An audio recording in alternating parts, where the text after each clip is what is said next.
안녕하세요. 다유입니다. 요즘 부동산 관련한 뉴스를 보면 집을 소유한 사람 입장에서는 한숨 나오는 기사들이 참 많이 나오는 것 같아요. 금리를 뭐 엊그저께 인상한 것 같은데 또 금리 인상한다고 하지. 여기에 앞으로도 계속 더 인상을 할 거라고 하니까요. 참 걱정이 많이 생기기도 합니다. 여기에 또 집값은 몇 억씩 폭락했다는 기사들로 가득하면서 혹시나 내가 사는 동네나 내가 투자한 지역에 대한 기사가 나올까 봐 마음 졸이고 있는 분이 있지 않을까 싶어요. 저 역시도 투자를 많이 하였고, 뭐 투자를 좋은 곳에도 많이 하긴 했지만, 워낙에 대대적인 하락기다 보니까 마음이 편치만은 않은 것 같아요. 그리고 이렇게 분위기가 안 좋을 때 사람들이 많이 하는 것이 있죠. 바로 후회인데요. 아, 그때 팔았어야 했는데, 그때 이걸 사지 말고 저걸 샀어야 했는데, 이런 생각들 많이 하시지 않으시나요? 시간을 돌릴 수는 없지만, 만약에 타임머신이 있어서 과거로 돌아간다면, 나는 어떤 선택을 했을까? 이런 상상 혹시 해보신 적 없으신가요? 저는 요즘 미국 부동산에 대한 조사를 많이 하다 보니까 과거로 돌아가 미국의 집을 샀으면 어땠을까 하는 상상을 좀 많이 해보긴 해요.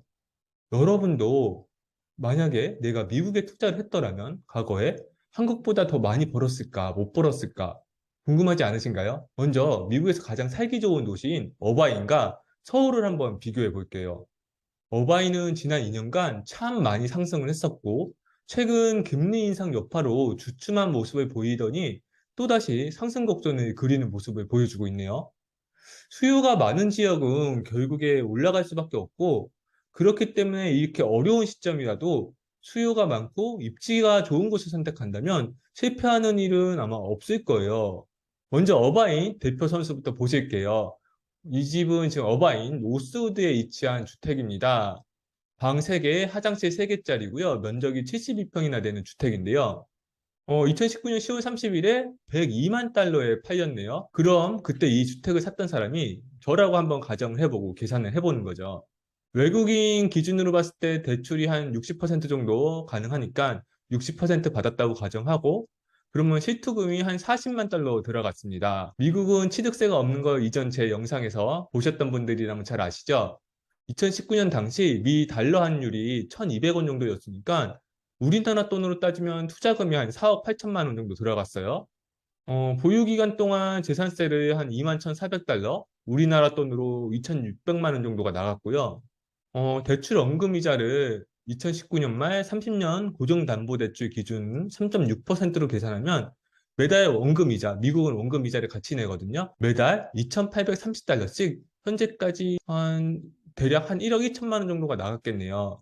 물론 미국은 전세가 없이 월세 세팅을 하기 때문에 지금까지 받아온 임대료가 있겠죠. 그럼 매달 임대료 계산해 보니까 한 4,500달러씩 받았으면은 우리나라 돈으로 한 1억 8천만 원 정도가 들어와서 대출이자와 재산세를 제외하고도 내 손에 4천만 원 정도가 남는 셈입니다. 그럼 이제 지금 팔려고 보니까 미국 부동산 중개 사이트인 진로우에서 측정한 적정 시세가 160만 달러 정도이네요. 그럼 시세 차익이 58만 달러이고 현재 환율이 1,460원. 와, 환율도 어마어마하게 오르긴 했네요. 아무튼 그럼 하나로 7억 9천만 원이에요. 33개월 만에 시세 차익이요. 집 팔았으니까 물론 양도세 내야겠죠? 여기서 만약에 1031 익스체인지 조항을 사용하시면 안 내셔도 되는 거고요. 1031 익스체인지가 궁금하신 분은 우측 카드 영상 확인해 주시고요. 연방 양도세율이 45만 달러까지가 세율이 15% 정도인데 일단 45만 달러는 넘어갔으니까 최고 세율 20%를 내야 하고요. 또 미국은 주별로도 양도세를 내죠. 캘리포니아 같은 경우에는 미국에서도 주 양도세가 높은 곳이라서 양도 차익 58만 달러에 해당하는 구간이 11.3%. 그럼 연방과 주 양도세를 합한 총 양도세율이 31.3%가 돼서 양도세로 한 18만 달러를 내고 내 손에 40만 달러를 손에 쥐게 되겠네요. 임대료로 얻은 수익을 제외하더라도 투자금 4억 8천만 원이 들어가 5억 4천만 원의 시세 차익이 생겼으니까 3년이 안 된 시점에서 수익률이 무려 112%가 됩니다. 투자금이 적은 것도 아니고 투자금이 5억 가까이 들어갔는데 수익률이 100%가 넘어가다니 이건 정말 어마어마하네요. 그럼 이제는 서울 대표도 한번 보도록 하겠습니다. 최근에 하락가 시작하였지만 서울도 지난 2, 3년간 정말 많이 올랐었죠.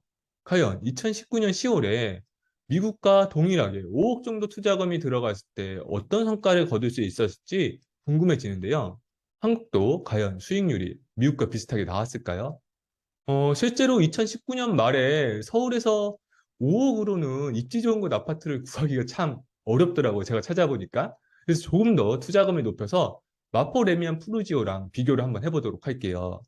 2019년 이 마레프의 시세를 보면 매매가가 한 16억 4천 정도 되었고 전세는 7억 9천만 원 정도 하였네요. 서울은 일단 투기가요지구라 15억이 넘는 국가주택은 대출이 불가하지만 우린 또 전세라는 제도를 활용할 수 있죠. 그래서 전세를 활용해서 투자를 하면 투자금이 8억 5천만 원.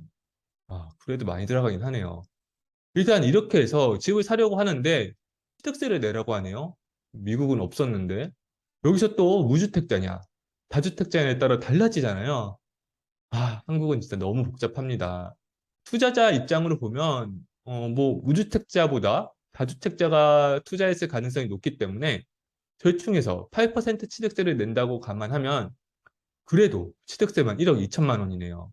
시작부터 미국보다 밀리고 들어가는데요. 미국도 재산세가 있었지만 월세로 커버가 되었잖아요. 근데 한국은 또 그게 안 돼요. 왜냐면 우리가 뭐 월세 받는 게 없잖아요. 전세 세팅을 하니까. 그래서 또 종부세로 뭐 2년간 한 7천만 원 정도가 또 날아가네요. 이제 세금 도저히 못 내겠다. 종부세 너무 많이 나가고. 그래서 팔려고 시세를 보니까 19억 중반까지 하던 가격이 18억 4천만 원까지 내려왔어요. 물론 뭐 매물의 가격은 이 가격보다 조금 더 높게 나와 있는 게 많긴 하지만 시장이 시장인지라 실거래가보다 높게 거래될 가능성은 굉장히 낮아 보이는데요.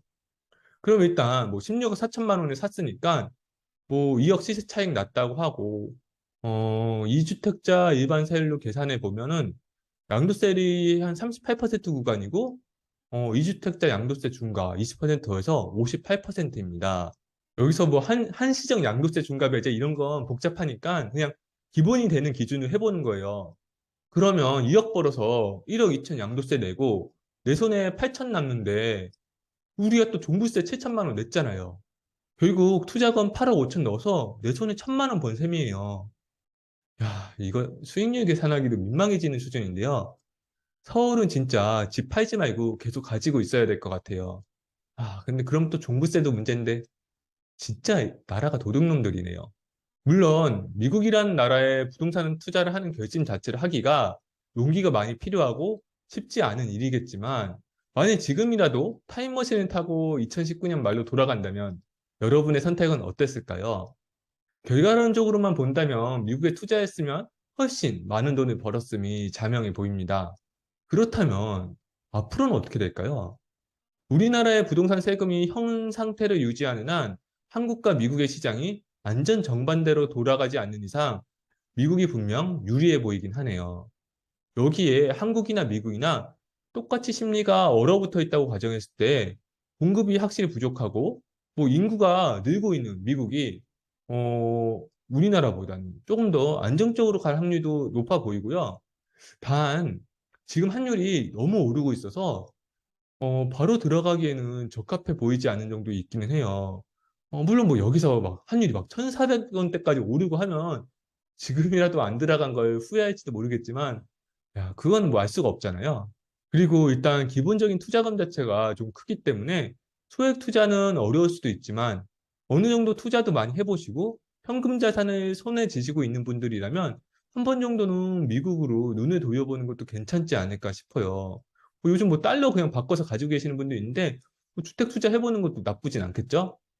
다음에는 조금 더 적은 금액을 가지고 미국에 투자했을 때와 한국에 투자한 경우를 가지고도 비교 영상을 만들어 보도록 하겠습니다. 오늘 영상이 도움이 되셨다면 구독, 좋아요 부탁드려요. 또 만나요.